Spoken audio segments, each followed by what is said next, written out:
Hello student, BSc third इयरचं lecture आहे. त्यातला आपल्याकडे माझ्याकडे पेपर आहे अल्जेब्रा पेपर. अल्जेब्रा पेपरमधला फर्स्ट चॅप्टर आहे introduction to ring. Introduction to ring ह्या चॅप्टरमध्ये आपण ग्रुप म्हणजे काय पाहिलेलं आहे, फर्स्ट बेसिक ग्रुप म्हणजे काय पाहिलेलं आहे. नंतर रिंग कशाला म्हणायचं ते पण पाहिलेलं आहे. रिंगमध्ये 8 कंडिशन सॅटिस्फाय होत असेल तर त्याला रिंग म्हणायचं. त्यानंतर कम्युटेटिव्ह रिंग म्हणजे काय पाहिलेलं आहे. कम्युटेटिव्ह रिंग झाल्यानंतर रिंग विथ युनिटी पाहिलेलं आहे, रिंग विदाऊट युनिटी पाहिलेलं आहे. त्याच्यानंतर स्क्यू फील्ड आहे किंवा त्यालाच ऑब्जेक्ट डिव्हिजन रिंग म्हणजे काय ते पण पाहिलं आहे. त्यानंतर फील्ड आणि इंटिग्रल डोमेन. फील्ड म्हणजे काय, इंटिग्रल डोमेन म्हणजे काय, ग्रुपमध्ये ॲडिशन प्रॉपर्टी केल्यानंतर ग्रुपमध्ये काही ॲडिशन प्रॉपर्टी केल्यानंतर रिंग तयार होते. ग्रुपच्या 4 प्रॉपर्टी, ॲबिलियंट ग्रुपच्या 5 प्रॉपर्टी, रिंगच्या 8 प्रॉपर्टी ह्या सगळ्या तुम्हाला अगोदरच्या लेक्चरमध्ये घेतलेल्या आहेत. तसेच डेफिनेशन पण सगळ्या घेतलेल्या आहेत. Without zero division, with zero divisor, नंतर स्क्यू फील्ड, त्यालाच ऑब्लिक रिंग फील्ड, नंतर integral domain field. Integral domain कोणाला म्हणायचं आणि फील्ड कोणाला म्हणायचं, तर ह्या सगळ्या डेफिनेशन बेसिक कॉन्सेप्ट अगोदर तुमचे क्लिअर असायला पाहिजे. त्यानंतर most IMP theorem, every field is an integral domain. Every field is an integral domain. First थेरममध्ये गिवन काय आपल्याकडे, एव्हरी फील्ड, आणि त्या फील्डला काय दाखवायचं आहे, इंटिग्रल डोमेन दाखवायचं आहे. तर फील्ड म्हणजे काय असते, फील्डमध्ये किती प्रॉपर्टी, 3 प्रॉपर्टी सॅटिस्फाय असेल तर ती फील्ड होते. फील्डमध्ये डेफिनेशनमध्ये 3 प्रॉपर्टी दिलेत. फर्स्ट प्रॉपर्टी आहे field is commutative ring. Second होती विथ युनिट इलेमेंट त्याच्याकडे असायला पाहिजे. आणि थर्ड प्रॉपर्टी होती प्रत्येक नॉन झिरो एलिमेंटसाठी every non zero element possesses multiplicative inverse exist व्हायला पाहिजे होतं. ह्या 3 प्रॉपर्टी असेल एखाद्या रिंगकडे, ह्या 3 प्रॉपर्टी सॅटिस्फाय होत असेल तर त्या रिंगला फील्ड म्हणायचं. आता every field is an integral domain. Every field is an integral domain.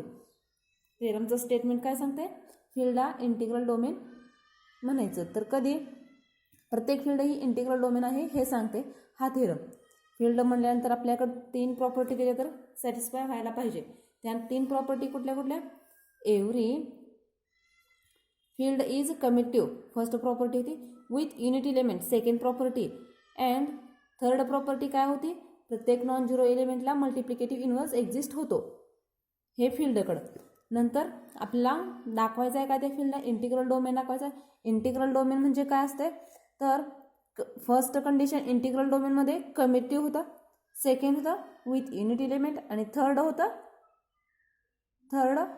Without zero divisor. Without zero divisor. तर आपल्याला फक्त थर्ड कंडिशन नाही आहे इंटिग्रल डोमेन दाखवण्यासाठी, कुठली, विदाऊट झिरो डिवायझर. तर we have to show that first it is without zero divisor. It is without zero divisor. आता zero divisor दाखवण्यासाठी काय असते, डेफिनेशन बघितले विदाऊट झिरो डिवायझरची. तर 2 एलिमेंटचं मल्टिप्लिकेशन AB बिलॉंग्स टू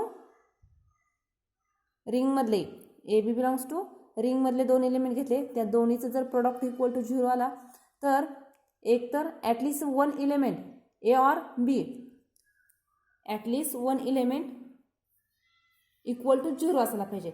दोन्ही असेल तरी हरकत नाही, but at least 1 is a 0, must be 0. आता फर्स्ट ॲझ्युम करते AB equal to 0, AB equal to 0, AB belongs to फील्डमधले रिंगमधले 2 element, and A non zero element आहे. A नॉन झिरो आहे, आपल्याला विदाऊट झिरो डिवायझर दाखवायचं आहे. A नॉन झिरो आहे, B इक्वल टू 0 दाखवायला पाहिजे आपल्याला. मग B इक्वल टू 0 तर असायलाच पाहिजे. A नॉन झिरो एलिमेंट घेतलाय, A इन्व्हर्स एक्झिस्ट व्हायला पाहिजे. A इन्व्हर्स प्रत्येक एलिमेंटला इन्व्हर्स एक्झिस्ट होते. आता A into B equal to 0 घेतले, A इन्व्हर्सनं याला मल्टिप्लाय करते, A इन्व्हर्सनं मल्टिप्लाय करते, pre multiply by A inverse ह्या इक्वेशनला, AB इक्वल टू 0ला A इन्व्हर्स इंटू ब्रॅकेटमध्ये AB equal to A inverse 0. Bracket change करते, कम्युटेटिव्ह असते A inverse into A into B equal to 0 multiply केलं 0. A inverse into A identity element into B equal to 0. A into B B इथं A inverse into ए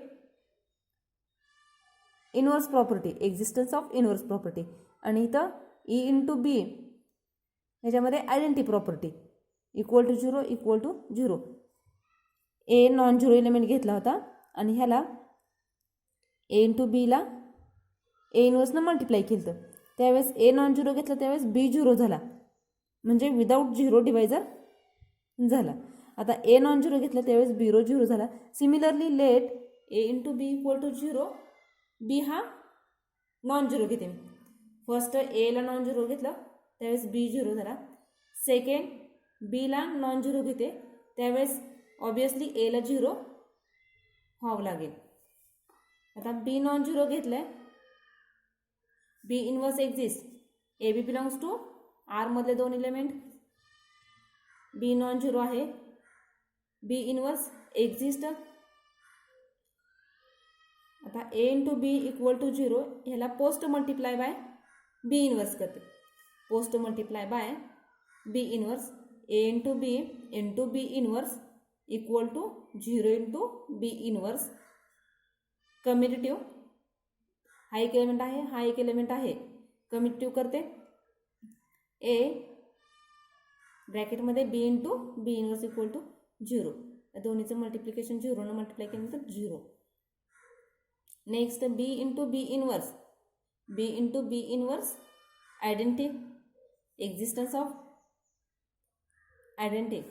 नंतर A into E equal to 0 याच्यामध्ये identity property इथे inverse property ना, इथे E, आणि ए into E equal ह्याच्या ठिकाणी ए, तर एक्झिस्टन्स ऑफ आयडेंटिटी. बीला नॉन झिरो घेतलं तर ऑब्वियसली एला झिरो व्हावं लागलं आणि ते आले आहे ए इक्वल टू 0. आपण ॲझ्युम काय केलं तर फर्स्ट थेरममध्ये काय फील्ड गिवन होते आपल्याकडं, फील्ड गिवन होती म्हणून ऑब्वियसली हे लिहू शकलो आपण commutative ring with unit element. आणि फील्ड दाखवायचे आहे, इंटिग्रल डोमेन दाखवायचं आहे. इंटिग्रल डोमेनसाठी कम्युटेटिव्ह रिंग असणं महत्त्वाचं आहे आणि विथ युनिट एलिमेंट पण असणं महत्त्वाचं आहे. थर्ड कुठलं होतं, थर्ड फक्त सफिशियंट दाखवायचं आहे काय आपल्याला, it is without zero divisor दाखवायचं. तर विदाऊट झिरो डिवायझर म्हणजे काय, ॲटलिस्ट दोन एलिमेंटचा प्रॉडक्ट जर इक्वल टू 0 असेल तर at least one non zero element असला पाहिजे. आपण सपोज केलं तर ए नॉन झिरो होता, बीला 0 दाखवलेला आहे. सिमिलरली प्रॉडक्ट 0 असेल, बी नॉन झिरो असेल तर एला 0 दाखवायचं होतं आपल्याला. आपण ते दोन्ही पण एलिमेंट दाखवले. हेच दाखवायचं कशासाठी, इंटिग्रल डोमेनसाठी आपल्याला दाखवायचं होतं, म्हणजे विदाऊट झिरो डिवायझर दाखवायचं होतं, ते दाखवलं आहे. दस every field has non zero divisor. Therefore, every field is an integral domain. Every field is an integral domain. Hence the proof.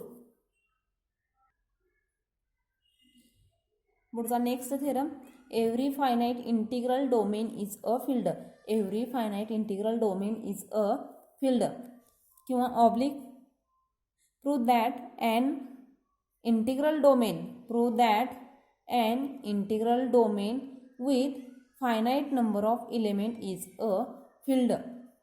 दोन्हीचं meaning सेमच आहे. एक्झाममध्ये every finite integral domain is a field हे येईल, किंवा प्रूव्ह दॅट अँड इंटिग्रल डोमेनमध्ये किती element आहेत finite सांगितले त्या वरच्या फर्स्ट स्टेटमेंटमध्ये every finite integral domain is a field, आणि सेकंडमध्ये काय सांगितलं, integral domain with finite number of element त्यालाच म्हणायचं finite integral domain is a field दाखवायचे. इज अ फिल्ड दोन्हीचं मिनिंग सेमच आहे. तर प्रूफमध्ये बघा आता, प्रूफमध्ये suppose D is an integral domain, आपल्याला दाखवायचं आहे काय, every finite integral domain is a field. म्हणजे फायनाईट इंटिग्रल आपल्याला गिवन आहे आणि त्याला दाखवायचं आहे फिल्ड दाखवायचं आहे. सपोज आता करते D is a integral domain आहे. D is a integral domain. Integral domain by definition of integral domain D is commutative and second property होती with unit element. With unity. आणि थर्ड होतं integral डोमेनसाठी without zero divisor. D has without zero divisor. तर आपल्याला त्याला दाखवायचं आहे काय, बट इंटिग्रल डोमेन ते कसं आहे, फायनाईट आहे. Finite integral domain. Finite integral domain given आहे, त्याला फील्ड दाखवायचं आहे. मग फील्ड दाखवण्यासाठी काय असते, फर्स्ट कंडिशन फील्डसाठी कम्युटेटिव्ह असायला पाहिजे. Second with unity. And third each every non-zero element possesses multiplicative inverse exist व्हायला पाहिजे. हे फील्डमध्ये आहे. थर्ड प्रॉपर्टी आहे फील्डची काय, every non zero element possesses multiplicative inverse. म्हणजे प्रत्येक नॉन झिरो इलेमेंटसाठी मल्टिप्लिकेटिव्ह इनवर्स एक्झिस्ट व्हायला पाहिजे. तर आता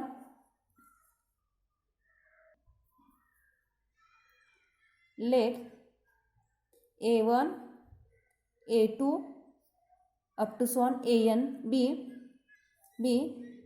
n elements of d. d मध्ये कसे फायनाईट एलिमेंट आहेत आणि ते finite element a1 a2 up to so on an म्हणजे n एलिमेंट आहेत d मध्ये. d काय घेतलं, इंटिग्रल डोमेन घेतलं, ते गिवन आहे. That is d equal to set हा असणार आहे a1 a2 up to so on an पर्यंत. Let a be any non zero element of d. Let A B any non zero element of D. आपल्याला दाखवायचं आहे काय, integral डोमेनला field दाखवायचे आहे. फील्डमध्ये दाखवण्यासाठी थर्ड कंडिशन फक्त आपल्याला इथं नाही आहे, तीच कंडिशन दाखवायची आहे. प्रत्येक नॉन झिरो एलिमेंटला मल्टिप्लिकेटिव्ह इनवर्स एक्झिस्ट व्हायला पाहिजे. त्यामुळे मी कन्सिडर करताना घेते एक element A B any non zero element of D. Non zero element of D दाखवायचं आहे काय आपल्याला, त्या नॉन झिरो एलिमेंटला इनवर्स एक्झिस्ट होते ते दाखवायचं आहे. Consider n product. Consider n product. D is a closed with respect to multiplication. D काय closed with respect to multiplication. Closure property with respect to multiplication. D काय integral domain आहे.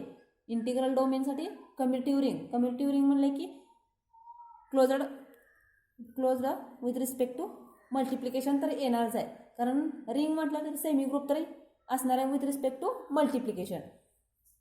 सहावी property आहे रिंगमधली, कम्युटेटिव्ह रिंग आहे. D is a close with respect to multiplication. We say all these are distinct if. यातले प्रत्येक element हे distinct element आहेत. If A I A J belongs to D, A I into A J belongs to D, then A काय non zero element आहे. त्या दोन्ही एलिमेंटला ए I आणि ए जे एलिमेंटला एनं मल्टिप्लाय केलं तर ते दोन्ही एलिमेंट इक्वल आहेत असं घेतलेलं आहे. आपल्याला काय दाखवायचं आहे, distinct. We say all these are distinct हे दाखवायचं. तर आता मी A I into A equal to A J into ए हे दोन्ही इक्वल घेते.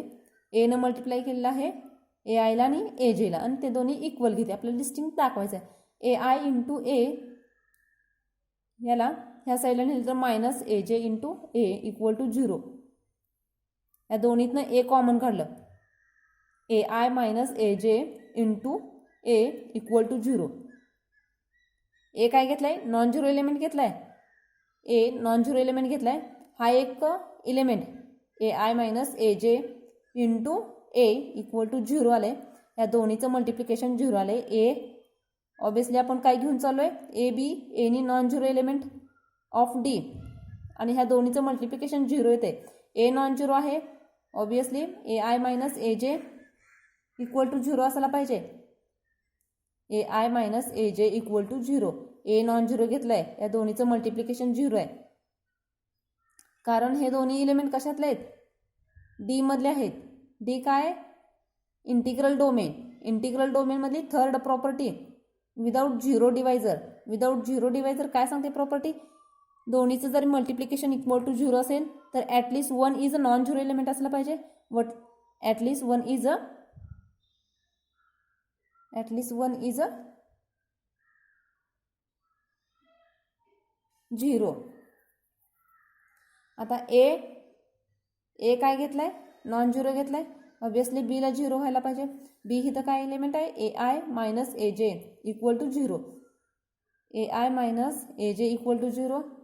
Therefore A I equal to A J. हे दोन्ही इक्वल आहेत.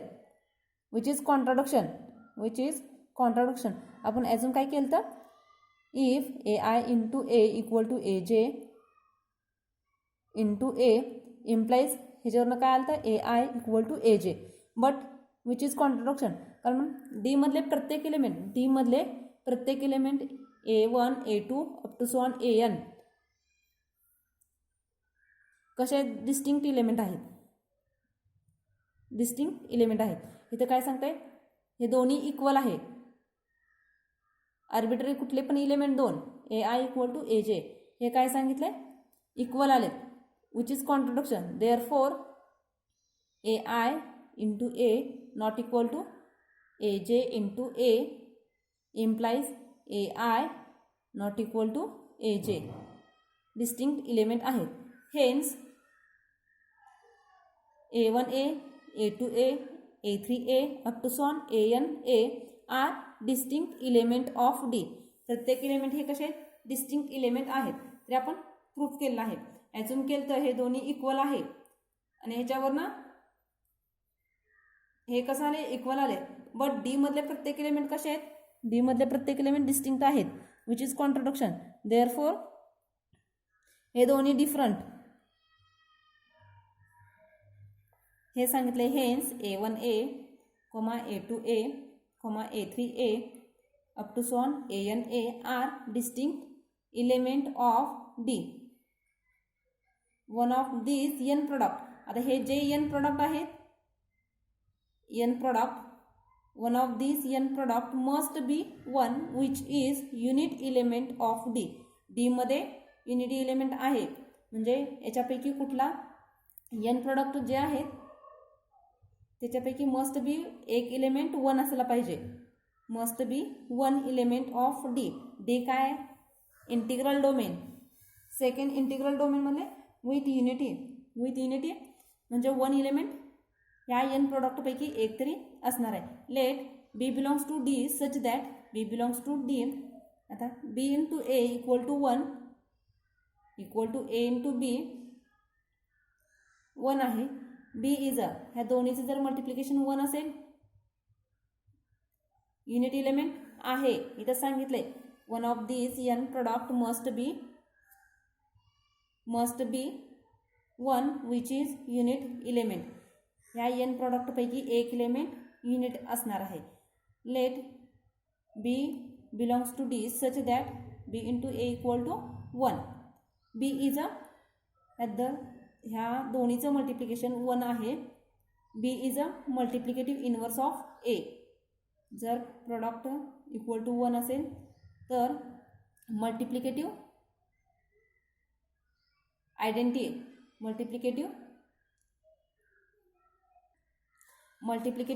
वन आहे. ए इंटू बी किंवा B into A equal to one असेल तर ए आणि बी दोन्ही एकमेकाचे इन्व्हर्स असणार. ए काय नॉन झिरो एलिमेंट घेतला होता. Therefore B is a multiplicative inverse of A. A काय घेतलाय, नॉन झिरो एलिमेंट घेतलाय. त्या नॉन झिरो एलिमेंटला इन्व्हर्स एक्झिस्ट दाखवायचं आपल्याला. तर बी इज अ काय झाला, multiplicative inverse of A. Multiplicative inverse दाखवायचं तर आपल्याला आपण तेच दाखवलंय. A non zero element possesses multiplicative inverse. तर ए नॉन झिरो एलिमेंटला मल्टिप्लिकेटिव्ह इन्व्हर्स एक्झिस्ट होतो. बी हा इथं मल्टिप्लिकेटिव्ह इन्व्हर्स आहे एचा. Thus each non zero element of D possesses multiplicative inverse. आपल्याला तेच दाखवायचं तर प्रत्येक नॉन झिरो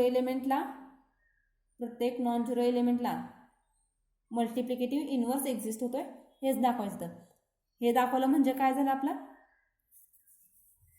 फील्ड झाली. फील्डमध्ये थर्ड प्रॉपर्टी होती. फील्डमधली फील्डमध्ये थर्ड प्रॉपर्टी प्रत्येक नॉन झिरो एलिमेंटला पजेसेस मल्टिप्लिकेटिव्ह इनवर्स एक्झिस्ट व्हायला पाहिजे. ओनली ते शोधेट करायचं होतं आपल्याला आणि आपण ते केलेलं आहे. म्हणजे गिवन काय होतं, every finite integral domain is a field. फील्डमध्ये फक्त थर्ड कंडिशन आपल्याला सॅटिस्फाय करून दाखवायची होती, तर ते आपण दाखवलेलं आहे. एव्हरी नॉन झिरो एलिमेंटला मल्टिप्लिकेटिव्ह इनवर्स एक्झिस्ट दाखवलेला आहे. Hence the proof.